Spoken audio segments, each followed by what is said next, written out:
প্রিয় বন্ধুরা, এখন আমি সৌদি আরব আছি বন্ধুরা। ঠিক আছে, এই যে দেখেন খালি মরুভূমি। ঠিক আছে,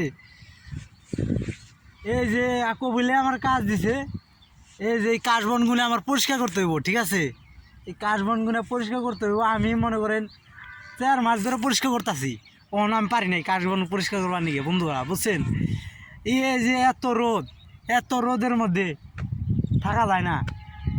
40-45 ডিগ্রি টেম্পারেচার। ঠিক আছে, গায়ের লোমগুলো উঠে যাইতেছে গরমের ঠেলায়, চামড়া তো পুড়ে যাইতেছে। ঠিক আছে, কি বলবো, বলার ভাষা নাই। অনেক কষ্ট ভাই প্রবাস জীবন। ঠিক আছে, অনেক কষ্ট। কি করি বন্ধুরা, এত রোদ দিয়ে আর ভালো লাগে না। এই যে এখানে একটু শ্যাওলা পড়ছে। ঠিক আছে, এখানে আমি রেস্ট নিতেছি কাজের শেষে। হ্যাঁ, আশেপাশে কোনো বাড়িঘর নেই। ঠিক আছে, কবিলে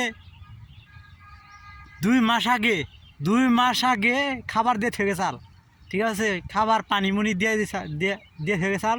ওই যে ওইখানে আমি থাকি, ওইখানে একটা ঘর আছে ছোটো মোটো, ওইখানে আমি থাকি।